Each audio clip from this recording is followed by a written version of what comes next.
Hello student, today we will discuss about the torsion of rotating bodies. So here torsion of shafts. How can we define the torsion? So a shaft is said to be in torsion when equal and opposite torques are applied at the two ends of the shaft.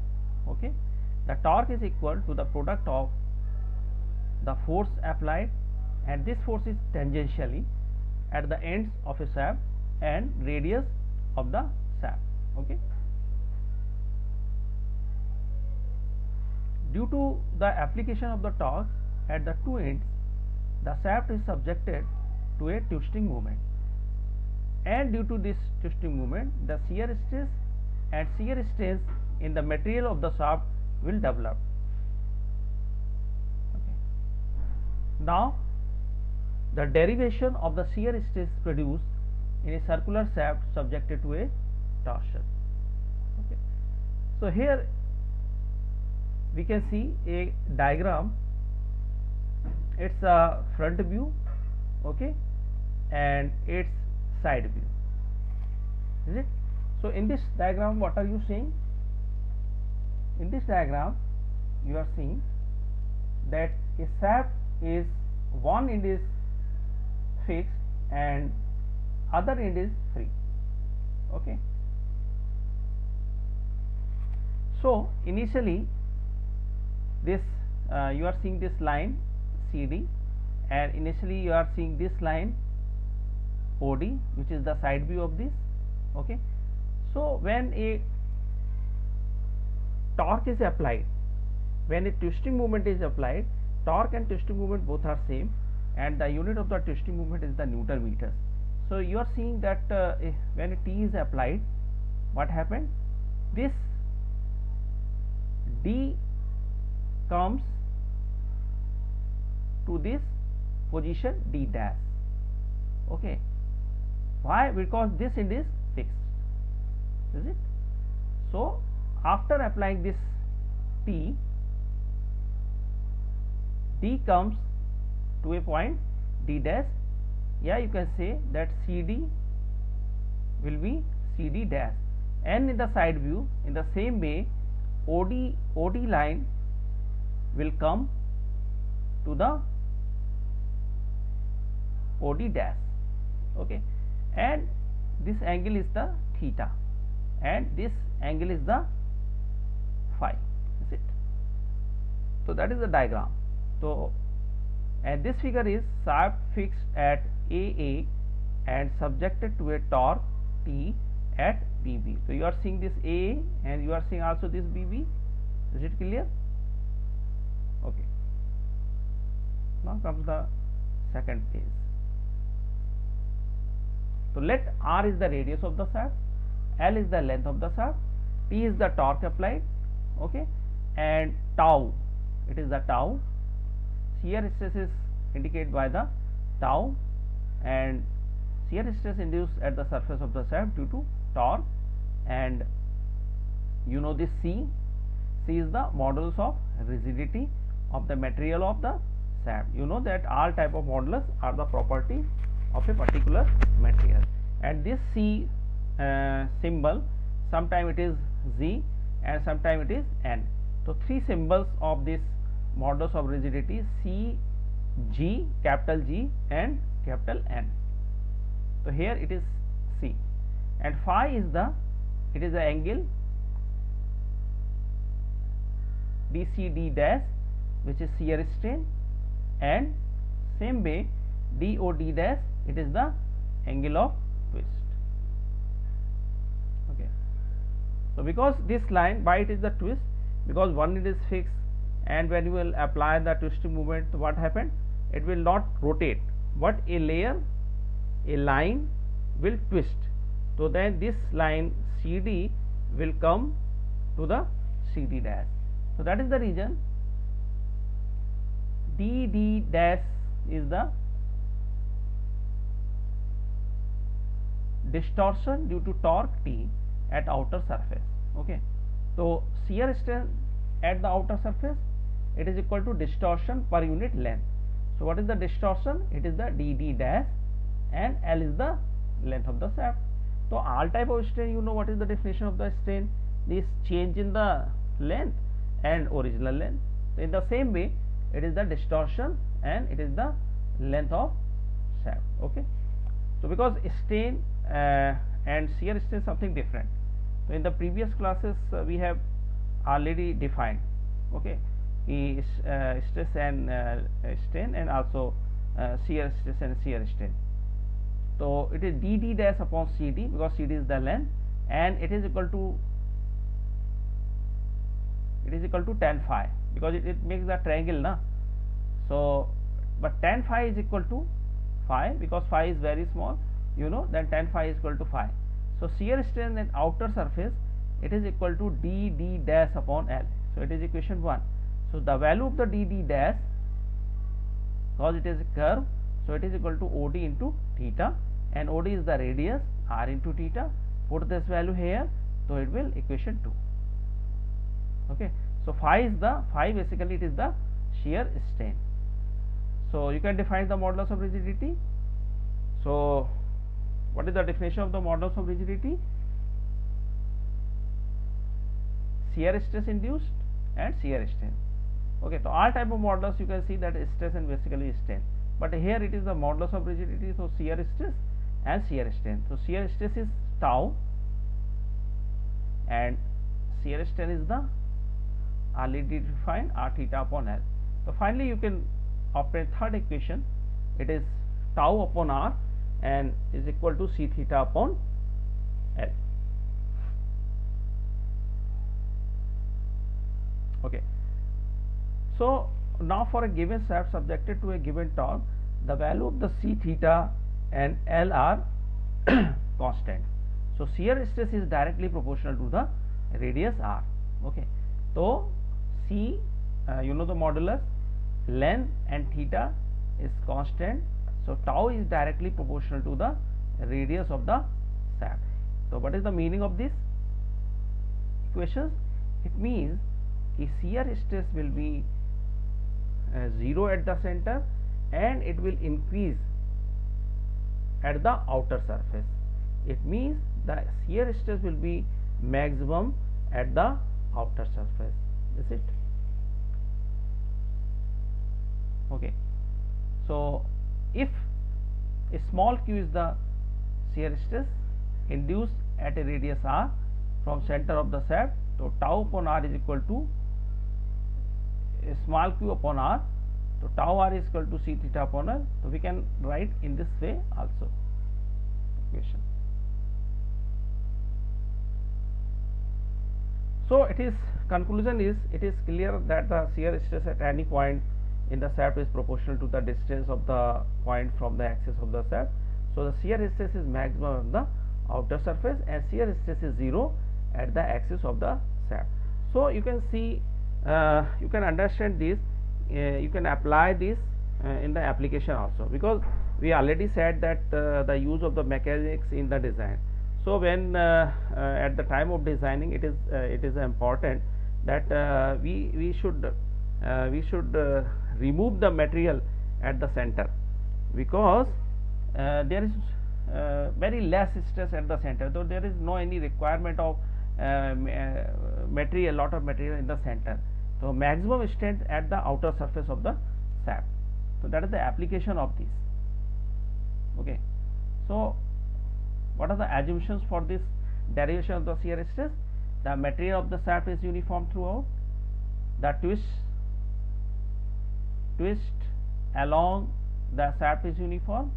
Is it? The shaft is uniform circular section. The cross section of the shaft which are plane before the twist remain plane after twist. Okay. And all radius which are straight before twist remain straight after twist. Is it? So these are the assumptions. Okay. Now comes maximum torque transmitted by a circular solid shaft. So here it is a solid shaft, and what is the value of the torque? Okay. So it is obtained from the maximum shear stress induced at the outer surface of the solid shaft. So consider a solid shaft subjected to a torque as that of the previous diagram. So in this diagram you are seeing, what are you seeing? It is the cross section of a solid shaft for which capital R is the hole radius, is it, and tau is the maximum shear stress induced at the outer surface, R is the radius of the shaft, small q is the shear stress at a radius r from the center. So what is the need of this? As you know, that's for any derivation we are taking sometimes layers. Okay, so in this also you are seeing a ring, a circular ring for which small r is the radius and thickness is dr, is it. So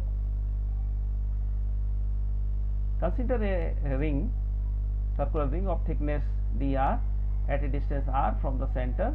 So what is the area of this ring? 2 pi r into dr. So we know the equation 5, tau r upon small q upon r. It means small q is, what is the small q? Small q is the shear stress for this circular ring, and tau is the total shear stress, maximum shear stress for this circular body.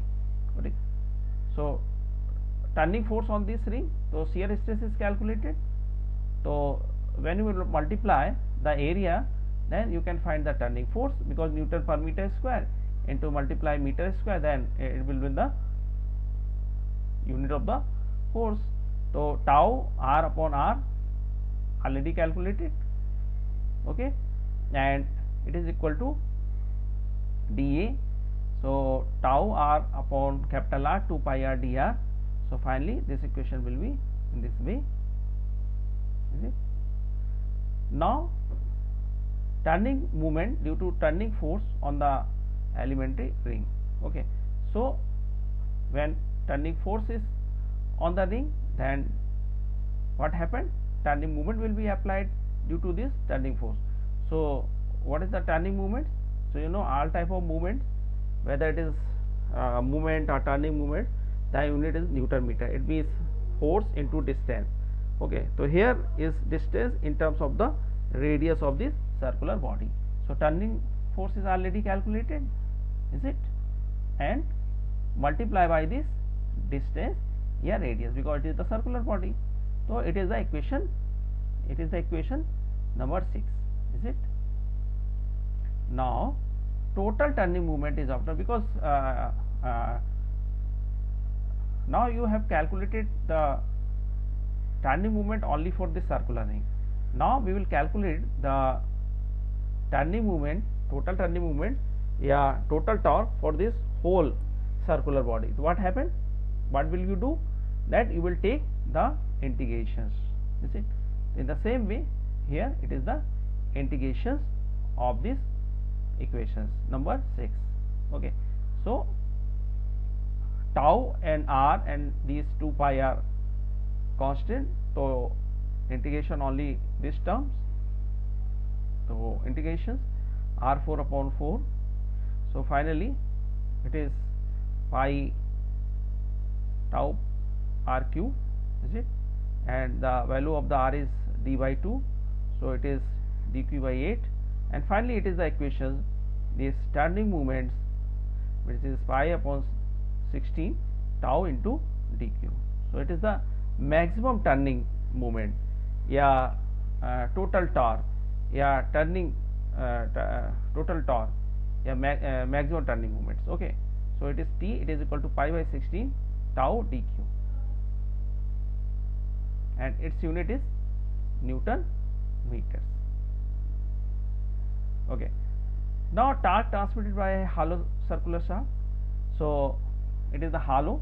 In this diagram also you are seeing it is the RO, this outer radius of this hollow circular shaft, and Ri is the inner radius, is it. So RO is the outer radius, Ri is the inner radius, and tau is the maximum shear stress at the outer surface, and Q is the shear stress induced at the ring, is it, and dA is the area of element. So here the same process, by the same process we are taking a circular ring of radius r and thickness dr. So area of this circular ring is dA, okay, 2 pi r into dr. Shear stress is the elementary ring is small q, tau upon r naught into small r. Okay, so r naught is the outer radius. Okay, r naught, yeah, you can see it is RO and RI, outer radius and inner radius, RO and RI. Now turning force on this ring, same process, shear stress into area. So you can find this value. Now turning moment multiply by this radius, and finally you can obtain the turning moment for this hollow circular pipe. Okay. Now total turning moment integration between the limit inner radius and outer radius. Okay. So finally when you will integrate, so you can find this value between RO and RI. So finally you will find this equations for the hollow circular shaft. T is equal to pi by 16 tau in bracket do power 4 minus di power 4 upon do. Okay. So it is the equation for turning movements for the hollow circular shaft. Okay. Now comes for next, power transmitted by the shaft. So what is the unit of the power? It is the watt, you can say joule per second, Newton meter per second. Okay. So it is work done per second. Okay. So Newton meters, it is the turning moments. So power, it is equal to T upon omega, power is equal to T into omega. So T is Newton meter, and what is the omega? Omega is the angular velocity. And what is the unit of the angular velocity? It is radian per second, and unit of the T is Newton meter. So Newton meter per second, Newton meter is the joule per second, and joule per second is the watt, and when you will divide 1000, then it is the kilowatt, and you can convert also into the horsepower also. Is it? Okay. So T is the torque for a solid or hollow shaft, Newton meter, angular velocity in radian per second. So P is equal to T into omega 2 pi n T upon 60. So omega is equal to 2 pi n upon 60, already defined in the previous classes. So omega is equal to 2 pi n upon 60, where n is the revolution per minute of the shaft. Okay. So here the difference between the this T and previous T, in the power this T is the mean torque. Okay. But in the previous it is the maximum torque. That is the difference between these. Torque in terms of the polar moment of inertia. What is the polar moment of inertia? Polar moment of inertia of a plane area is defined as the moment of inertia of the area about an axis perpendicular to the plane of the figure and passing through the center of gravity of the area, and it is denoted by capital J. So it is defined already in center of gravity and moment of inertia chapter. So you can see what is the polar moment of inertia. So from equation 6, turning moment is equal to this tau upon r 2 pi r cube into dr. So it can be converted in this way, is it? So tau upon r, capital R, r square into 2 pi r into dr.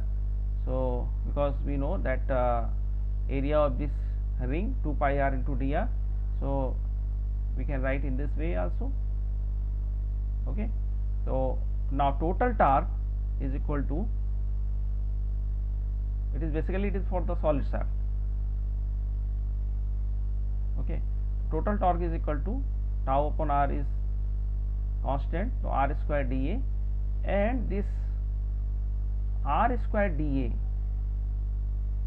this integration r square dA, it is the moment of inertia of the circle about an axis perpendicular to the plane of the circle and passing to the center of the circle. So it is called the polar moment of inertia. So in detail you can see in the chapter of the moment of inertia, which is already defined. Okay, so polar moment of inertia, it is equal to pi by 32 d power 4. So it is basically, it is the IZZ, is it? It is called the polar moment of inertia. And so if you find this Ixx and Iyy, then what happened? It is just half of this.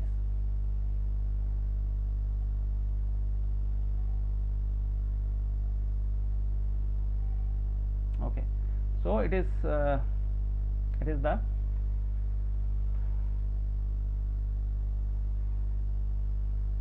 okay, so it is the equations for the hollow shaft, pi by 32 do power 4 minus di power 4 for hollow shaft, is it?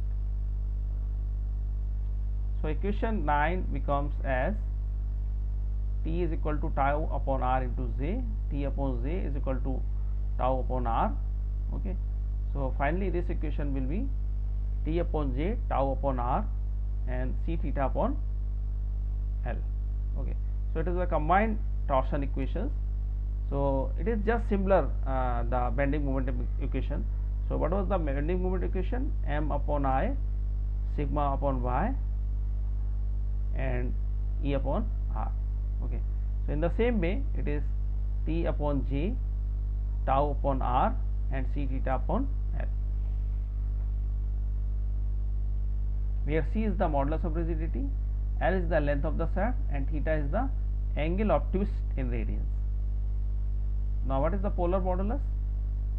So it is defined as the ratio of the polar moment of inertia to the radius of the shaft. Okay, so it is just similar of the the section modulus. Okay, section, what is the section modulus? It is Z is equal to I upon y. So here also it is the ratio of the polar moment of inertia and radius of the shaft. Okay, it is also called the torsional section modulus. So it is also indicated by the ZP. It is J upon R, where J is the polar moment of inertia, which is already defined. J is equal to pi d power 4 upon 32. So you can obtain Z pi d power 4 upon 32 upon capital R. So finally you can obtain these values. So in the same way you can obtain polar modulus for the hollow shaft. Okay, now strength of a shaft and torsional rigidity.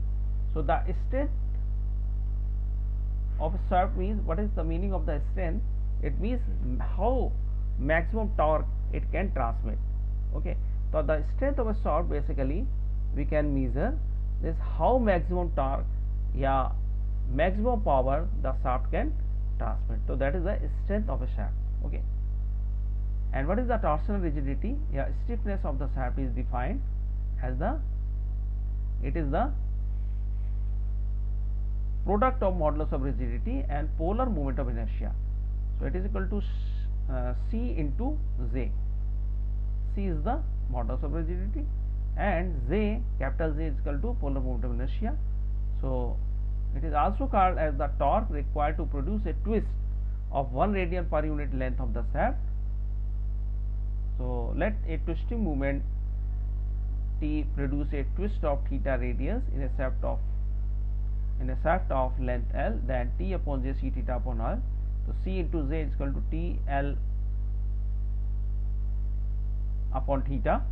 So when L is equal to 1 meters and theta is equal to 1 radian, what happened? So C into J is equal to T, it is equal to torque.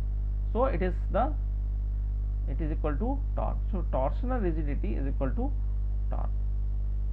Okay, and in tomorrow session we will see some problems related to this torsion. Okay, thank you.